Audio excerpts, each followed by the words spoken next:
Hi ಸ್ನೇಹಿತರೆ, welcome back to our channel ಅಂತ ಹೇಳುತ್ತಾ ಇವತ್ತಿನ ಒಂದು ಪ್ರಮುಖ ವಿಷಯ ಏನಪ್ಪಾ ಅಂತಂದ್ರೆ ಪ್ರಚಲಿತ ಘಟನೆಗಳಿಗೆ ಸಂಬಂಧಿಸಿದಂತ ಮಾಹಿತಿಯನ್ನು ತಿಳಿದುಕೊಳ್ಳೋಣ. ನೋಡ್ರಿ, ಕರೆಂಟ್ ಅಫೇರ್ಸ್ ಬಗ್ಗೆ ಈ ಒಂದು ಕೆಎ ಪರೀಕ್ಷೆಯಲ್ಲಿ 20ರಿಂದ 25 ಕ್ವಶನ್ಗಳು ಕರೆಂಟ್ ಅಫೇರ್ಸ್ ಎಂದರೆ ಬರ್ತಾವ ನೋಡ್ರಿ.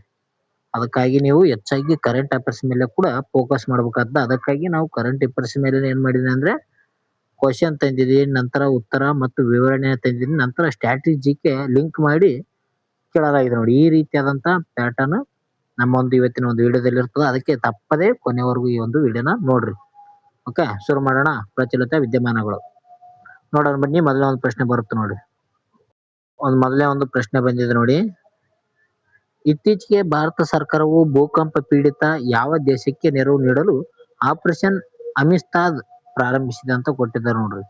ನೋಡ್ರಿ, ಯಾವುದೇ ಒಂದು ದೇಶದಲ್ಲಿ ಏನಾದ್ರೂ ಗಲಭೆ ಆದಂತ ಸಂದರ್ಭದಲ್ಲಿ ಭಾರತ ದೇಶ ನೆರವು ನೀಡಲು ಪ್ರಮುಖವಾಗಿ ಆ ಆಪರೇಷನ್ಗಳನ್ನು ಹಾಕೊಳ್ಳುತ್ತದೆ. ಅದರಲ್ಲಿ ಈಗ ಏನಪ್ಪಾ ಅಂತಂದ್ರೆ ನ್ಯೂಸ್ ಅಲ್ಲಿ ಬಂದಿರೋದು ಯಾವುದು, ಆಪರೇಷನ್ ಅಮಿಸ್ತಾದ್. ಈ ಒಂದು ನೆರವು ನೀಡಲು ಮಾಡಿದೆ ನೋಡಿ. ಓಕೆ, ಭೂಕಂಪ ಪೀಡಿತ ದೇಶ ಯಾವುದಂತ ಇಲ್ಲಿ ಕ್ವಶನ್ ಅಲ್ಲಿ ಕೊಟ್ಟಿದ್ದಾರೆ. ಓಕೆ, ಆಪರೇಷನ್ ಅಮಿಸ್ತಾದ್ ಯಾವ ಒಂದು ದೇಶಕ್ಕೆ, ಭೂಕಂಪ ಪೀಡಿತ ದೇಶಕ್ಕೆ ನೆರವು ನೀಡಲು ಈ ಒಂದು ಯೋಜನೆಯನ್ನು ಪ್ರಾರಂಭ ಮಾಡಲಾಗಿದೆ ಅಂತ ಕೊಟ್ಟಿದ್ದಾರೆ. ಇದಕ್ಕೆ ಸರಿಯಾದ ಉತ್ತರ ಯಾವ್ದಪ್ಪ ಅಂತಂದ್ರೆ ನಿಮ್ಗೆಲ್ಲರಿಗೂ ಗೊತ್ತಿರುವಾಗಿ ವೆನಿಜುವೆಲಾ ನೋಡ್ರಿ. ಯಾಕಪ್ಪ ಅಂತಂದ್ರೆ ವೆನಿಜುವೆಲಾದಲ್ಲಿ ಅತ್ಯಂತ ಭೂಕಂಪ ಜಾಸ್ತಿ ಆಗ್ತಾ ಇದೆ. ಅದಕ್ಕಾಗಿ ಆ ಒಂದು ದೇಶದಲ್ಲಿ ಇರುವಂತ ಭಾರತೀಯರಿಗೆ ರಕ್ಷಣೆ ನೀಡಲೆಂದೇ ಆಪರೇಷನ್ ಅಮಿಸ್ತಾದ್ ಎಂಬ ಒಂದು ಯೋಜನೆಯನ್ನು ಪ್ರಾರಂಭ ಮಾಡಲಾಗಿದೆ. ನೋಡ್ರಿ, ವೆನಿಜುವೆಲಾ ಇದಕ್ಕೆ ಸರಿಯಾದ ಉತ್ತರ ಆಗಿತ್ತು ನೋಡ್ರಿ. ವೆನಿಜುವೆಲಾದಲ್ಲಿ ಸಂಭವಿಸಿದಂತ ಭೀಕರ ಭೂಕಂಪಕ್ಕೆ ಸ್ಪಂದಿಸಲು ಭಾರತ ಈ ಒಂದು ಕಾರ್ಯಾಚರಣೆ ಕೈಗೊಂಡಿದೆ ಅಂತ ಹೇಳ್ತೀವಿ. ಈ ಒಂದು ಕಾರ್ಯಾಚರಣೆಯ ದಿನಾಂಕ ಕೂಡ ಕೊಡಲಾಗಿದೆ ನೋಡಿ. 26 ಜೂನ್ 2026ರಂದು 2 C-17 ಗ್ಲೋಬಲ್ ಮಾಸ್ಟರ್ ವಿಮಾನಗಳನ್ನು ಆ ಒಂದು ವೆನಿಜುವೆಲಾ ದೇಶಕ್ಕೆ ಕಳಿಸಲಾಗಿದೆ. ಭಾರತ ದೇಶದ C-17 ಈ ಒಂದು ಗ್ಲೋಬಲ್ ಮಾಸ್ಟರ್ ವಿಮಾನಗಳನ್ನು ಏನ್ ಮಾಡಿದ್ದಾರೆ ಅಂದ್ರೆ ಈ ಒಂದು ವೆನಿಜುವೆಲಾ ದೇಶಕ್ಕೆ ಕಳಿಸಲಾಗಿದೆ ನೋಡಿ. ಇದರ ಒಂದು ಪೂರೈಕೆ ನೋಡೋದಾದ್ರೆ 35 ಟನ್ ಮಾನವೀಯ ನೆರವು, ಔಷಧಿಗಳು ಮತ್ತು ಮೊಬೈಲ್ ಆಸ್ಪತ್ರೆಗಳನ್ನು ಕೂಡ ನೀಡಲಾಗಿದೆ. ಅಲ್ಲಿರುವಂತ ಜನರಿಗೆ ಹೆಲ್ಪ್ ಆಗಲೆಂದು ಏನ್ ಮಾಡಿದ್ದಾರೆ ಅಂದ್ರೆ ಆ ಔಷಧಿಗಳನ್ನು ಕೂಡ ಒಂದು ವಿಮಾನದಲ್ಲಿ ಕಳಿಸಿದ್ದಾರೆ. ಇದರ ಒಂದು ಉದ್ದೇಶ ಏನಪ್ಪಾ ಅಂತಂದ್ರೆ ದಕ್ಷಿಣ ಅಮೆರಿಕದಲ್ಲಿ ಭಾರತ ಮಾನವೀಯ ಸಹಾಯ ಮತ್ತು ವಿಪತ್ತು ಪರಿಹಾರ ಬದ್ಧತೆಯನ್ನು ತೋರಿಸುವುದು ಇದರ ಒಂದು ಪ್ರಮುಖ ಉದ್ದೇಶ ಆಗಿದೆ ಅಂತ ಹೇಳ್ತೀವಿ. 2 ವಿಮಾನಗಳು ಕಳಿಸಿದ್ದಾರೆ ನೋಡ್ರಿ. ಎಲ್ಲಿ, ವೆನಿಜುವೆಲಾ ದೇಶಕ್ಕೆ. ಅವು ಯಾವ ಅಂತ ಕೂಡ ಗೊತ್ತಿರಬೇಕಾದ. C-17 ಗ್ಲೋಬಲ್ ಮಾಸ್ಟರ್ ವಿಮಾನ. ಓಕೆ, ಭಾರತದ ಪ್ರಮುಖ ಒಂದು ಕಾರ್ಯಾಚರಣೆಗಳು ಅಂದ್ರೆ ಇನ್ನು ಯಾವ್ಯಾವ ದೇಶದಲ್ಲಿ ಏನಾನ ಆದಂತ ಸಂದರ್ಭದಲ್ಲಿ ಕೈಗೊಂಡಿರುವಂತ ಪ್ರಮುಖ ಒಂದು ಕಾರ್ಯಾಚರಣೆಗಳ ಬಗ್ಗೆ ಕೇಳ್ತಾರೆ ಪ್ರಶ್ನೆ. ಅದಕ್ಕಾಗಿ ಪ್ರಮುಖವಾಗಿರುವಂತ ವಿದ್ಯೆ ನೋಡ್ರಿ. ಆಪರೇಷನ್ ಕಾವೇರಿ ಇದೇನಪ್ಪಾ ಅಂತಂದ್ರೆ ಸುಡಾನ್ ನಿಂದ ಭಾರತೀಯರನ್ನು ಸ್ಥಳಾಂತರಿಸಲು ಕೈಗೊಂಡಿರುವಂತ ಒಂದು ಕಾರ್ಯಾಚರಣೆ ಆಪರೇಷನ್ ಕಾವೇರಿ. ಅದೇ ರೀತಿಯಾಗಿ ಆಪರೇಷನ್ ಗಂಗಾ ಅಂತ ಬರ್ತದ. ಇದು ಉಕ್ರೇನ್ ಸಂಘರ್ಷದಲ್ಲಿ ಸಮಯದಲ್ಲಿ ಸ್ಥಳಾಂತರ ಮಾಡೋದ್ರ ಸಲುವಾಗಿ ಕೈಗೊಂಡಿರುವಂತ ಒಂದು ಕಾರ್ಯಾಚರಣೆ ಆಪರೇಷನ್ ಗಂಗಾ. ಅದೇ ರೀತಿಯಾಗಿ ಆಪರೇಷನ್ ದೋಸ್ತ್ ಅಂತ ಬರ್ತ ನೋಡ್ರಿ. ಟರ್ಕಿ ಮತ್ತು ಸಿರಿಯಾ ಭೂಕಂಪದ ಒಂದು ನೆರವಿಗಾಗಿ ಭಾರತ ದೇಶ ಕೈಗೊಂಡಿರುವಂತ ಒಂದು ಪ್ರಮುಖ ಕಾರ್ಯಾಚರಣೆ ಯಾವುದು, ಆಪರೇಷನ್ ದೋಸ್ತ್. ಈ ರೀತಿಯಾಗಿ ಇನ್ನೂ ಹಲವಾರು ಕಾರ್ಯಾಚರಣೆಗಳು ಬರ್ತಾವ. ಅವುಗಳ ಬುಕ್ ಗೊತ್ತಿರ್ಬೇಕಾತ್ ನೋಡ್ರಿ. Operation Kaveri, operation Ganga, operation ದೋಸ್ತ್ ಇವು ಪ್ರಮುಖವಾಗಿವೆ. ನೆಕ್ಸ್ಟ್, ಕರ್ನಾಟಕ ಸರ್ಕಾರವು 2028ರ ಲಾಸ್ ಏಂಜಲೀಸ್ ಒಲಿಂಪಿಕ್ಸ್ಗಾಗಿ ಎಷ್ಟು ಕ್ರೀಡಾಪಟುಗಳನ್ನು ಟಾರ್ಗೆಟ್ ಒಲಿಂಪಿಕ್ ಮೆಡಲ್ ಯೋಜನೆಗೆ ಆಯ್ಕೆ ಮಾಡಿದೆ? 2028ರಲ್ಲಿ ಏನಪ್ಪಾ ಅಂತಂದ್ರೆ ಲಾಸ್ ಏಂಜಲೀಸ್ ನಲ್ಲಿ ಈ ಒಂದು ಒಲಿಂಪಿಕ್ ಕ್ರೀಡಾಕೂಟ ನಡೀತದ. ಆ ಒಂದು ಕ್ರೀಡಾಕೂಟದಲ್ಲಿ ಭಾರತ ದೇಶದ ಒಂದು ಕ್ರೀಡಾಪಟುಗಳನ್ನು ಕಳಿಸುವ ಸಲುವಾಗಿ ಏನ್ ಮಾಡಿದ್ದಾರೆ ಅಂದ್ರೆ ಪ್ರಮುಖ ಕ್ರೀಡಾಪಟುಗಳನ್ನು ತರಬೇತಿ ಮಾಡ್ತಾ ಇದ್ದಾರೆ. ಆ ಒಂದು ತರಬೇತಿಗೆ ಟಾರ್ಗೆಟ್ ಒಲಿಂಪಿಕ್ ಎಂದು ಹೆಸರಿಟ್ಟು ಆ ಒಂದು ಯೋಜನೆಗೆ ಎಷ್ಟು ಜನ ಒಂದು ಕ್ರೀಡಾಪಟುಗಳನ್ನು ಆಯ್ಕೆ ಮಾಡಿದಾರಂತ ಈ ಒಂದು ಪ್ರಶ್ನೆ ಕೊಟ್ಟರೆ ಇಲ್ಲಿ ಈ ರೀತಿಯಾದಂತ ಒಂದು ಪ್ರಶ್ನೆ ಬಂದದ್ದು. ಓಕೆ, ಈ ಒಂದು ಪ್ರಶ್ನೆ ಉತ್ತರ ಏನಪ್ಪಾ ಅಂತಂದ್ರೆ 60 ಕ್ರೀಡಾಪಟುಗಳು ನೋಡ್ರಿ. ಆಪ್ಷನ್ಸ್ ಬಿ ಸರಿಯಾದ ಉತ್ತರ. 60 ಕ್ರೀಡಾಪಟುಗಳನ್ನು 2028ರಲ್ಲಿ ನಡೆಯಲಿರುವಂತ ಈ ಒಂದು ಒಲಿಂಪಿಕ್ ನಲ್ಲಿ ಭಾಗವಹಿಸಲಿದ್ದಾರೆ. ಇವರಿಗಾಗಿ ತರಬೇತಿ ನೀಡ್ತಾ ಇದ್ದಾರೆ ನೋಡ್ರಿ 60 ಕ್ರೀಡಾಪಟುಗಳನ್ನು. ಯೋಜನೆ ಏನಪ್ಪಾ ಅಂತಂದ್ರೆ ಕ್ರೀಡಾಪಟುಗಳಿಗೆ ವಿಶ್ವ ದರ್ಜೆಯ ತರಬೇತಿ ನೀಡುವುದು ಕರ್ನಾಟಕ ಸರ್ಕಾರದ ಒಂದು ಪ್ರಮುಖ ಗುರಿಯಾಗಿದೆ ಅಂತ ಹೇಳ್ಬೋದು. ಅದರಿಂದ ಪ್ರೋತ್ಸಾಹ ಧನ ನೋಡೋದಾದ್ರೆ ಪ್ರತಿ ಕ್ರೀಡಾಪಟುಗಳಿಗೆ ವಾರ್ಷಿಕ 10 ಲಕ್ಷ ರೂಪಾಯಿಗಳನ್ನು 3 ವರ್ಷಗಳ ಕಾಲ ನೀಡಲಾಗುತ್ತದೆ. ವರ್ಷ ಏನಪ್ಪಾ ಅಂತಂದ್ರೆ 10 ಲಕ್ಷ ನೀಡ್ತಾರೆ ವರ್ಷಕ್ಕೆ. ಓಕೆ, ಇದು ಏನಪ್ಪಾ ಅಂತಂದ್ರೆ 3 ವರ್ಷಗಳ ಕಾಲ ನೀಡ್ತಾರೆ ನೋಡ್ರಿ. 10 ಲಕ್ಷ ಅಂದ್ರೆ 3 ಲಕ್ಷ 30 ಲಕ್ಷ ಆಗುತ್ತಾ. ಓಕೆ, 3 ವರ್ಷಗಳ ಕಾಲ 10 ಲಕ್ಷ ನೋಡ್ತಾರ, 30 ಲಕ್ಷ ನೀಡ್ತಾರ ನೋಡ್ರಿ. ಇದರ ಗುರಿ ಏನಪ್ಪಾ ಅಂತಂದ್ರೆ 2028 ಲಾಸ್ ಏಂಜಲ್ಸ್ ನಲ್ಲಿ ನಡೆಯುವಂತ ಒಲಿಂಪಿಕ್ ಕ್ರೀಡಾಕೂಟಕ್ಕಾಗಿ ಕ್ರೀಡಾಪಟುಗಳನ್ನು ತಯಾರಿ ಮಾಡೋದಾಗಿದೆ ಇದರ ಒಂದು ಗುರಿ. ಆಯ್ಕೆ ಪ್ರಕ್ರಿಯೆ ಯಾವ ರೀತಿಯಾಗಿರುತ್ತಪ್ಪ ಅಂತಂದ್ರೆ ರಾಷ್ಟ್ರೀಯ ಮತ್ತು ಅಂತಾರಾಷ್ಟ್ರೀಯ ಮಟ್ಟದಲ್ಲಿ ಸಾಧನೆ ಮಾಡಿರುವಂತ ವ್ಯಕ್ತಿಗಳನ್ನು ಅಂದ್ರೆ ಕ್ರೀಡಾಪಟುಗಳನ್ನು ಗುರುತಿಸಿಂದ ಆಯ್ಕೆ ಮಾಡಲಾಗ್ತದೆ. ಒಲಿಂಪಿಕ್ ಇತಿಹಾಸದ ಬಗ್ಗೆ ಕೊಟ್ಟಿದ್ದಾರೆ ನೋಡ್ರಿ. ಒಲಿಂಪಿಕ್ಸ್ ಇತಿಹಾಸ, ಆಧುನಿಕ ಒಲಿಂಪಿಕ್ ಇತಿಹಾಸ ಏನಪ್ಪಾ ಅಂತಂದ್ರೆ 1896ರಲ್ಲಿ ಅಥೆನ್ಸ್ ನಲ್ಲಿ ಪ್ರಾರಂಭ ಆಗ್ತದ. ಯಾವಾಗ 1896ರಲ್ಲಿ ಅಥೆನ್ಸ್ ನಲ್ಲಿ ಪ್ರಾರಂಭ ಆಗ್ತದ ಈ ಒಂದು ಒಲಿಂಪಿಕ್ ಆರಂಭಿಕದಲ್ಲಿ. ಅಂತಾರಾಷ್ಟ್ರೀಯ ಒಲಿಂಪಿಕ್ ಒಂದು ಸಮಿತಿ ಇದರ ಒಂದು ಪ್ರಧಾನ ಕಚೇರಿ ಬರ್ತದೆ ಅಂದ್ರೆ ಸ್ವಿಟ್ಜರ್ಲ್ಯಾಂಡ್ ನ ಒಂದು ಲೌಸನ್ಯದಲ್ಲಿ ಇದು ಕಂಡು ಬರ್ತದೆ. ಇಂಟರ್ನ್ಯಾಷನಲ್ ಒಲಿಂಪಿಕ್ ಕಮಿಟಿ ಅಂತ ನಾವು ಹೇಳ್ತೀವಿ ನೋಡ್ರಿ. ಇಂಟರ್ನ್ಯಾಷನಲ್ ಒಲಿಂಪಿಕ್ ಕಮಿಟಿಯ ಒಂದು ಕೇಂದ್ರ ಕಚೇರಿ ಸ್ವಿಟ್ಜರ್ಲ್ಯಾಂಡ್ ನ ಲೌಸನ್ಯಲ್ಲಿ ಕಂಡು ಬರ್ತದ. ಭಾರತ ಮೊದಲ ವೈಯಕ್ತಿಕ ಚಿನ್ನ ಗೆದ್ದಂತ ವ್ಯಕ್ತಿ ಯಾರಪ್ಪ ಅಂತಂದ್ರೆ ಅದು ಅಭಿನವ್ ಬಿಂದ್ರಾ. ಇವರು 2008ರಲ್ಲಿ ಬೀಜಿಂಗ್ ನಲ್ಲಿ ಒಲಿಂಪಿಕ್ಸ್ ನಲ್ಲಿ ಪದಕವನ್ನು ಪಡೆದುಕೊಳ್ತಾರೆ. ಯಾವುದು ಈ ಒಂದು ಚಿನ್ನದ ಪದಕ. ಒಲಿಂಪಿಕ್ ಉಂಗುರಗಳು ಎಷ್ಟಂದ್ರೆ 5 ಬಣ್ಣಗಳನ್ನು ಒಳಗೊಂಡಿರುತ್ತೆ ನೋಡ್ರಿ.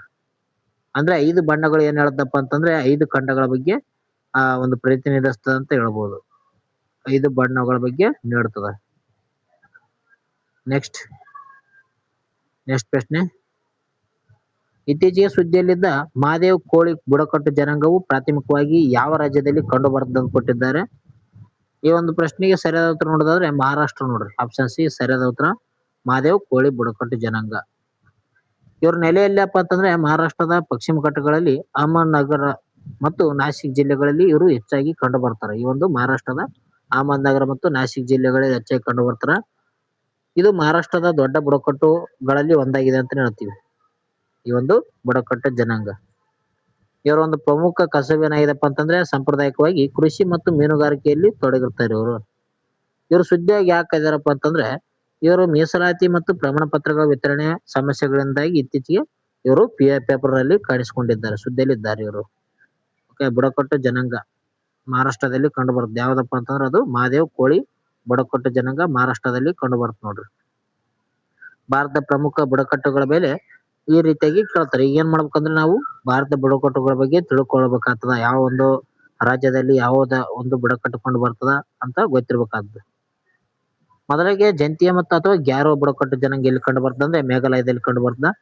ನಂತರ ಜಾರ್ವಾ ಬುಡಕಟ್ಟು ಜನಾಂಗ ನೋಡ್ರಿ, ಇದು ಇಂಪಾರ್ಟೆಂಟ್. ಅಂದ್ರೆ ಈ ಒಂದು ಬುಡಕಟ್ಟು ಮೇಲೆ ಕೇಳಿದ್ದಾರೆ ಪ್ರಶ್ನೆ. ಜಾರ್ವಾ ಬುಡಕಟ್ಟು ಜನಾಂಗ ಎಲ್ಲಿ ಕಂಡು ಬರ್ತಂತ ಪ್ರಶ್ನೆ ಕೇಳಿದ್ದಾರೆ.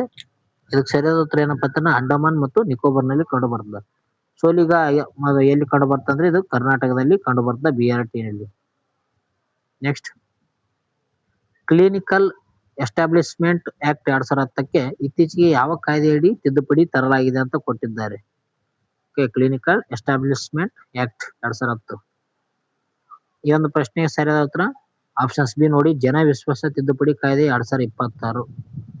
ಜನ ವಿಶ್ವಾಸ ತಿದ್ದುಪಡಿ ಕಾಯ್ದೆ 2025 ಮೇಲೆ ಈ ಒಂದು ತಿದ್ದುಪಡಿ ತಂದಿದ್ದಾರೆ ನೋಡ್ರಿ. ಈ ತಿದ್ದುಪಡಿ ಏನಪ್ಪಾ ಅಂತಂದ್ರೆ ಸಣ್ಣ ತಪ್ಪುಗಳಿಗೆ ಒಂದು ಅಪರಾಧದ ಬದಲು ಆಡಳಿತಾತ್ಮಕ ದಂಡವನ್ನು ವಿಧಿಸುವಂತ ನಿರ್ಧಾರವನ್ನು ಮಾಡಲಾಗಿದೆ. ಅಂದ್ರೆ ಇಷ್ಟಿದ್ರೆ ಏನ್ ಮಾಡ್ತಿದ್ರಪ್ಪ ಅಂತಂದ್ರೆ ಯಾರಾದ್ರೂ ತಪ್ಪು ಮಾಡಿದ್ರೆ ಏನಪ್ಪಾ ಅಂತಂದ್ರೆ ಅವ್ರಿಗೆ ಅಪರಾಧ ಎಂದು ಹೇಳ್ತಿದ್ರು. ಆ ಒಂದು ಸಣ್ಣ ತಪ್ಪು ಮಾಡಿದ್ರಪ್ಪ ಅಂತಂದ್ರೆ ಈಗ ಏನ್ ಮಾಡ್ತಿದ್ರ ಅಂದ್ರೆ ಈ ಒಂದು ತಿದ್ದುಪಡಿ ಮೂಲಕ ಅವರ ಮೇಲೆ ದಂಡವನ್ನು ವಿಧಿಸಲಾಗ್ತದೆ. ಓಕೆ, ಆಡಳಿತಾತ್ಮಕ ದಂಡವನ್ನು ವಿಧಿಸಲು ನಿರ್ಧಾರ ಮಾಡಿದ್ದಾರೆ ನೋಡ್ರಿ. ಇದರಿಂದ ಬದಲಾವಣೆ ಏನಾಗಿದೆಪ್ಪ ಅಂತಂದ್ರೆ ಫೈನ್ ಅಂದ್ರೆ ದಂಡ ಅಂತ ಹೇಳ್ತೀವಿ. ಇದರ ಪದದ ಬದಲು ಪೆನಾಲ್ಟಿ ಎಂದು ಬದಲಾವಣೆ ಮಾಡಲಾಗಿದೆ. ಫೈನ್ ಎಂಬ ಒಂದು ದಂಡದ ಬದಲು ಪೆನಾಲ್ಟಿ ಎಂದು ಬದಲಾವಣೆ ಮಾಡಿದ್ದಾರೆ ನೋಡ್ರಿ. ಇದರ ಒಂದು ಪ್ರಮುಖ ಉದ್ದೇಶ ಏನಪ್ಪಾ ಅಂತಂದ್ರೆ ಆರೋಗ್ಯ ಕ್ಷೇತ್ರದಲ್ಲಿ ವ್ಯವಹಾರ ನಡೆಸುವಂತ ಸುಲಭತೆಯನ್ನು ಹೆಚ್ಚಿಸುವುದು ಇದರ ಒಂದು ಉದ್ದೇಶ ಆಗಿದೆ. ಇದರಿಂದ ಏನ್ ಪರಿಣಾಮ ಬೀರ್ತದಪ್ಪ ಅಂತಂದ್ರ ಸಣ್ಣ ಪ್ರೊಸೆಸರ್ ಜನರಲ್ ಲೋಪಗಳಿಗೆ ನ್ಯಾಯಾಲಯದ ಮೊಕದ್ದಮೆಗಳು ಕಡಿಮೆ ಆಗ್ತವೆ. ಅಂದ್ರೆ ಯಾವ್ದಾದ್ರು ಸಣ್ಣ ಒಂದು ತಪ್ಪುಗಳಿಗೆ ಏನಾಗ್ತದಂದ್ರೆ ನ್ಯಾಯಾಲಯದಲ್ಲಿ ಮೊಕದ್ದಮೆ ಆಗ್ತಾರಲ್ಲ, ಆ ಒಂದು ಪ್ರಮಾಣ ಏನಾಗುತ್ತ ಕಡಿಮೆ ಆಗ್ತದ. ಸಣ್ಣದಿತ್ತಂದ್ರೆ ಅವರಲ್ಲಿ ಪೆನಾಲ್ಟಿ ಕಟ್ಟಿಗೆಸಿಂದ ಏನ್ ಮಾಡ್ತಾರಂದ್ರೆ ಆ ಒಂದು ಕೇಸ್ನ ಮಾಫಿ ಮಾಡಿಬಿಡ್ತಾರ. ಈಗ ಭಾರತದ ಆರೋಗ್ಯ ಸಚಿವಾಲಯದ ಬಗ್ಗೆ ನೋಡಿಕೊಳ್ಳೋಣ. ಕೇಂದ್ರ ಆರೋಗ್ಯ ಸಚಿವರು ಯಾರಂದ್ರೆ ಪ್ರಸ್ತುತ ಜಗತ್ ಪ್ರಕಾಶ್ ನಡ್ಡಾ ಅವರು ಇದ್ದಾರೆ. ರಾಷ್ಟ್ರೀಯ ಆರೋಗ್ಯ ನೀತಿ 2017ರಲ್ಲಿ ಜಾರಿಗೆ ಬರಲಾಗುತ್ತದ. ಆಯುಷ್ಮಾನ್ ಭಾರತ್ ಇದು ವಿಶ್ವದ ಅತಿ ದೊಡ್ಡ ಸರ್ಕಾರಿ ಅನುದಾನಿತ ಆರೋಗ್ಯ ಯೋಜನೆ ಆಗಿದೆ ನೋಡ್ರಿ, ಆಯುಷ್ಮಾನ್ ಭಾರತ್. ನೆಕ್ಸ್ಟ್, ಇತ್ತೀಚೆಗೆ ಸ್ಫೋಟಗೊಂಡ ಡೀಪ್ ಇಗೋ ಜ್ವಾಲಾಮುಖಿ ಯಾವ ದೇಶದಲ್ಲಿ ಕಂಡು ಬರ್ತದೆ ಅಂತ ಕೊಟ್ಟಿದ್ದಾರೆ ನೋಡ್ರಿ. ಈ ಒಂದು ವೋಲ್ಕನೋ ಯಾವ ಒಂದು ದೇಶದಲ್ಲಿ ಕಂಡು ಬರ್ತದೆ ಡೀಪ್ ಇಗೋ? ಇದಕ್ಕೆ ಸರಿಯಾದ ಉತ್ತರ ಆಪ್ಷನ್ಸ್ ಬಿ ನೋಡಿ, ಗ್ವಾಟೆಮಾಲಾ. ಗ್ವಾಟೆಮಾಲಾದಲ್ಲಿ ಈ ಒಂದು ಜ್ವಾಲಾಮುಖಿ ಕಂಡು ಬರ್ತದೆ. ನೋಡ್ಬೋದು ನೀವು ಪಕ್ಕದಲ್ಲಿ ಯಾವ ರೀತಿಯಾಗಿ ಜ್ವಾಲಾಮುಖಿ ಬರ್ತಾ ಇದೆ ಹೊಗೆ. ಇದು ಕಂಡು ಬರುವುದು ಎಲ್ಲಪ್ಪ ಅಂತಂದ್ರೆ ಮಧ್ಯ ಅಮೆರಿಕದ ಗ್ವಾಟೆಮಾಲಾದಲ್ಲಿ ಕಂಡು ಬರ್ತದೆ ನೋಡ್ರಿ. ಇದು ಸಕ್ರಿಯ ಒಂದು ಸ್ಟ್ರಾಟೋ ವೋಲ್ಕನೋ ಆಗಿದೆ ನೋಡ್ರಿ. ಓಕೆ, ಈ ಒಂದು ಜ್ವಾಲಾಮುಖಿ ಅಂದಾಗ ನೀವೇನ್ ಮಾಡಬೇಕು, ಜ್ವಾಲಾಮುಖಿ ಚಾಪ್ಟರ್ ಮೇಲೆ ಇದನ್ನ ವಿಡಿಯೋ ಮುಗಿದ ತಕ್ಷಣ ನೋಡ್ಕೋಬೇಕಾಗ್ತದೆ ಜ್ವಾಲಾಮುಖಿ ಮೇಲೆ. ಓಕೆ, ಯಾವ್ಯಾವ ದೇಶದಲ್ಲಿ ಯಾವ್ಯಾವ ಜ್ವಾಲಾಮುಖಿ ಕಂಡು ಬರ್ತಾವ, ಜ್ವಾಲಾಮುಖಿಗಳಲ್ಲಿ ಎಷ್ಟು ವಿಧಗಳು, ಅದರಲ್ಲಿ ಜಾಗೃತಿ ಯಾವ್ದು, ಲೋಪ್ತ ಯಾವ್ದು, ಸೂಕ್ತ ಯಾವ್ದು ಅಂತ ನೀವು ಓದ್ಕೋಬೇಕು. ಇದು ಸಕ್ರಿಯ ಆಗಿರುವಂತ ಜ್ವಾಲಾಮುಖಿ ಆಗಿದೆ ನೋಡ್ರಿ. ಫ್ಯೂಗೋ ಅಂದ್ರೆ ಏನಪ್ಪಾ ಅಂತಂದ್ರೆ ಸ್ಪ್ಯಾನಿಷ್ ಭಾಷೆಯಲ್ಲಿ ಬೆಂಕಿ ಎಂದ ಅರ್ಥವನ್ನು ನೀಡುತ್ತದೆ.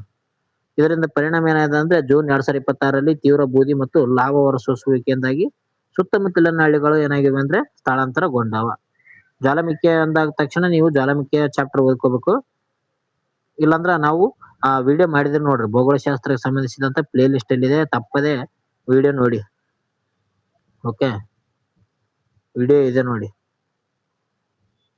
ಇಲ್ಲಿ ಸಕ್ರಿಯ ಜ್ವಾಲಾಮುಖಿ, ಸುಪ್ತ ಜ್ವಾಲಾಮುಖಿ, ನಂದಿ ಹೋದ ಜ್ವಾಲಾಮುಖಿ ಅಂತ 3 ರೀತಿಯಾದಂತ ಬರ್ತಾವ. ಅದರಲ್ಲಿ ಬ್ಯಾರನ್ ದ್ವೀಪ ಏನಪ್ಪಾ ಅಂತಂದ್ರೆ ಸಕ್ರಿಯ ಜ್ವಾಲಾಮುಖಿ ಇದೆ, ಇದು ಭಾರತದಲ್ಲಿ ಕಂಡು ಬರ್ತದ. ಸೂಕ್ತ ಜ್ವಾಲಾಮುಖಿ ಏನದಪ್ಪ ಅಂತಂದ್ರೆ ಮೌಂಟ್ ಫಿಜಿ, ಇದು ಜಪಾನ್ ದೇಶದಲ್ಲಿ ಕಂಡು ಬರ್ತದ. ನಂತರ ಮೌಂಟ್ ಕಿಲಿಮಾಂಜರೋ, ಇದು ಆಫ್ರಿಕಾದಲ್ಲಿ ಕಂಡು ಬರ್ತದ.